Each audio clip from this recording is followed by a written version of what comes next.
Breaking చూస్తున్నాం. కవిత political రీఎంట్రీకి రంగం సిద్ధమైంది. కొత్త పార్టీ వైపే కవిత మొగ్గు చూపిస్తూ ఉన్నారు. జూబ్లీహిల్స్ ఉప ఎన్నికల బరిలో కూడా తన కొత్త పార్టీ ఏర్పాటు చేసి కవిత బరిలో ఉండే అవకాశం కనబడుతోంది. కవిత పోటీ చేయాలంటూ జాగృత నేతలు తను రిక్వెస్ట్ చేస్తున్నారట. బీఆర్ఎస్ కు తన పవర్ ఏంటో చూపించాలనుకుంటున్నారట కవిత. బీఆర్ఎస్ సిట్టింగ్ స్థానాన్ని గెలుచుకోవాలని కాంగ్రెస్ కూడా బీఆర్ఎస్ పార్టీ ట్రై చేస్తూ ఉంటే కాంగ్రెస్ కూడా ఎలాగైనా సరే ఆ స్థానాన్ని దక్కించుకోవాలని తహతహలాడుతోంది. కాంగ్రెస్ టికెట్ ఇటు దాదాపుగా నవీన్ యాదవ్ కన్ఫర్మ్ అయినట్టుగా చర్చ జరుగుతున్న తరుణంలో మరికొంతమంది పేర్లు కూడా వినబడుతూ ఉన్నాయి. సో అజారుద్దీన్కి ఎమ్మెల్సీగా ప్రతిపాదించడం జరిగింది. అటువైపు నుంచి మరికొంతమంది పేర్లు కూడా వినిపిస్తూ ఉన్నాయి. ఇద్దరు పోటీ పడుతూ ఉన్నారు. దాంట్లో ప్రధానంగా నవీన్ యాదవ్ పేరు తెర మీదకి వచ్చింది. ఎక్కడ చూసి నవీన్ యాదవ్ పేరే ప్రధానంగా వినిపిస్తున్న పరిస్థితి కనబడుతోంది. ఒకసారి కవిత ఏం మాట్లాడిందో చూద్దాం. కూడా తీసుకుంటాం. మరి తెలంగాణ జాగృతిలో కూడా మీరు అందరు చూసినారు గత కొన్ని రోజులుగా జరుగుతున్నటువంటి పరిణామాలని మేమందరం కూడా అంతరంగంగా చర్చించుకుంటా ఉన్నాం. ఒక ఉన్నతమైనటువంటి ఆశయాలతో తెలంగాణలో అడుగేయాలనేటటువంటి ఆలోచనలో ఉన్నాం. ఉన్నతమైనటువంటి లక్ష్యంతో సాధించుకున్నటువంటి భౌగోళిక తెలంగాణని పరిపుష్టం చేయాలంటే మరి సామాజిక తెలంగాణ సాధన కోసం ఎటువంటి మార్గాన్ని ఎంచుకోవాలనేటటువంటి ఆలోచన చేయడం కోసం మరి ఆనాడు కేసీఆర్ గారు చెప్పినటువంటి మార్గాన్ని కూడా తీసుకుంటాం.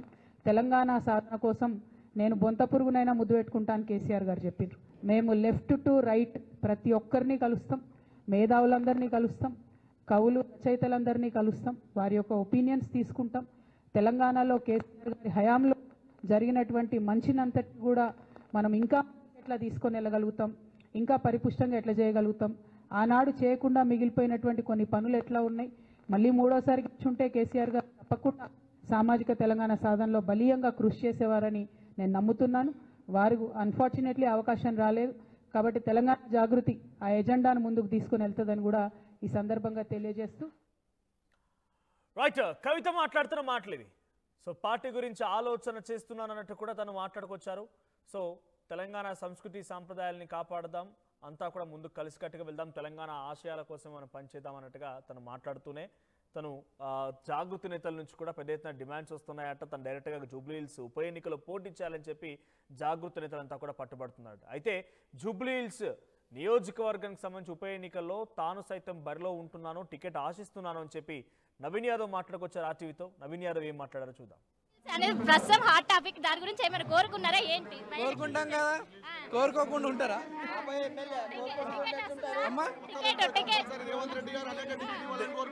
భగవంతుడు ఆశీర్వాదం ఏం కోరుకున్నా? జూబ్లీహిల్స్ అనేది ప్రస్తుతం హాట్ టాపిక్, దాని గురించి ఏమైనా కోరుకున్నారా ఏంటి? కోరుకుంటాం కదా, కోరుకోకుండా ఉంటారా?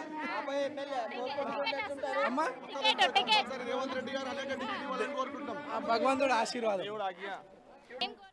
రైట్ జూబ్లీహిల్స్ నియోజకవర్గానికి సంబంధించి ఇక్కడ ఎమ్మెల్యేగా ఉన్నటువంటి మాగంటి గోపీనాథ్ మరణం తర్వాత జూబ్లీహిల్స్ ఉప ఎన్నిక అనివార్యమైంది. ఈ నేపథ్యంలోనే వివిధ పార్టీలన్నీ కూడా జూబ్లీహిల్స్లో పాగా వేయడానికి సిద్ధమవుతున్నాయి. BJP, BRS, Congress.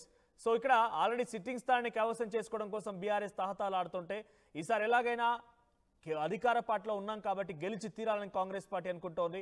BRS party నుంచి దాదాపుగా మాగంటి గోపీనాథ్ సతీమణి టికెట్ కన్ఫర్మ్ అయినట్టుగానే భావించాలి. కాంగ్రెస్ నుంచి ముగ్గురు పోటీ పడుతున్నారు. నవీన్ యాదవ్ అండ్ సిఎన్ రెడ్డి, అజారుద్దీన్ ముగ్గురు పోటీ పడుతున్నారు. అజారుద్దీన్ ఇప్పటికే ఎమ్మెల్సీగా ప్రతిపాదిస్తూ ప్రభుత్వం నిర్ణయం తీసుకున్నట్టు తెలుస్తోంది. సో నవీన్ యాదవ్, సిఎన్ రెడ్డిల మధ్య ప్రధానంగా పోటీ కనబడుతోంది. సో నవీన్ యాదవ్ అయితే టికెట్ నేను ఆశిస్తున్నాను అని చెప్తున్నారు. ఆయన నేను టికెట్ ఆశిస్తున్నాను, టికెట్కి ఆ భగవంతుడి ఆశీస్సులు కావాలని చెప్తూ ఉన్నారు. సో కవిత కూడా డైరెక్ట్గా ఇక్కడే తన రాజకీయంగా డైరెక్ట్గా బీఆర్ఎస్ పార్టీని కౌంటర్ చేయడంలో ఇక్కడి నుంచి మొదలుపెట్టి రాష్ట్ర వ్యాప్తంగా వెళ్ళాలని ఆలోచన చేస్తున్నారట. సో గతంలో జూబ్లీహిల్స్ సంబంధించి ఎక్కడ కూడా కవిత వచ్చినట్టు కానీ కవిత తిరిగినట్టు ఇక్కడ దాఖలాలు లేవు. 10 ఏళ్ల పాటు అధికారంలో ఉన్నప్పటికీ కూడా జూబ్లీహిల్స్ పైన కవిత అంత పట్టు సాధించలే. పెద్ద నాయకత్వం కూడా తనకు సంబంధించి సెకండ్ క్యాడర్ కూడా జూబ్లీహిల్స్లో పెద్దగా ఉన్నట్టుగా దాఖలాలు లేవు. కానీ డైరెక్ట్గా జాగృతి నేతలు డిమాండ్ చేస్తున్నారంటే కవిత ఈ రకంగా నిజంగానే ఒక పార్టీని ఏర్పాటు చేసి పోటీ చేసి సాహసం చేయడం అవుతుంది. అక్కడ గెలుపోవటం సంగతి పక్కన పెడితే సాహసం చేయడమే అవుతుంది. అధికార పార్టీ కాంగ్రెస్ని కాదని, సిట్టింగ్ స్థానంలో బీఆర్ఎస్ని కాదని కవిత వైపుగా నిజంగా ఇక్కడ ప్రజలు మొగ్గు చూపుతారా? అది కూడా ఇంత పొలిటికల్ కాన్ఫ్లిక్ట్స్ ఉన్న సిచ్యువేషన్లో కవిత ఇక్కడ నిలబడతానని చెప్తున్నారు. కాబట్టి మరి ఆ సిచ్యువేషన్ ఎలా ఉంటుందో చూడాలి.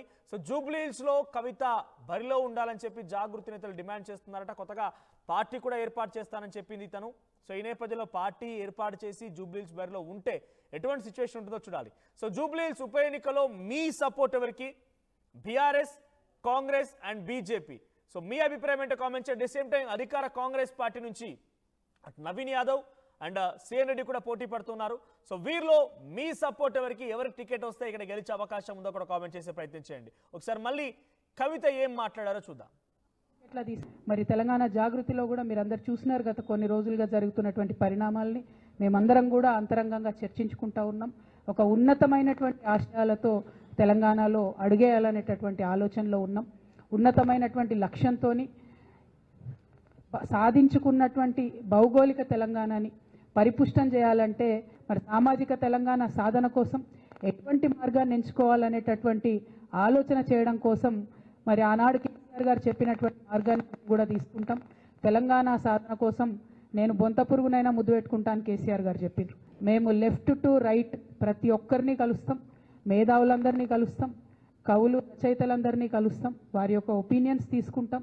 తెలంగాణలో కేసీఆర్ గారి హయాంలో జరిగినటువంటి మంచినంతటి కూడా మనం ఇంకా ఎట్లా తీసుకొని వెళ్ళగలుగుతాం, ఇంకా పరిపుష్టంగా ఎట్లా చేయగలుగుతాం, ఆనాడు చేయకుండా మిగిలిపోయినటువంటి కొన్ని పనులు ఎట్లా ఉన్నాయి, మళ్ళీ మూడోసారి కూర్చుంటే కేసీఆర్ గారు తప్పకుండా సామాజిక తెలంగాణ సాధనలో బలీయంగా కృషి చేసేవారని నేను నమ్ముతున్నాను. వారు అన్ఫార్చునేట్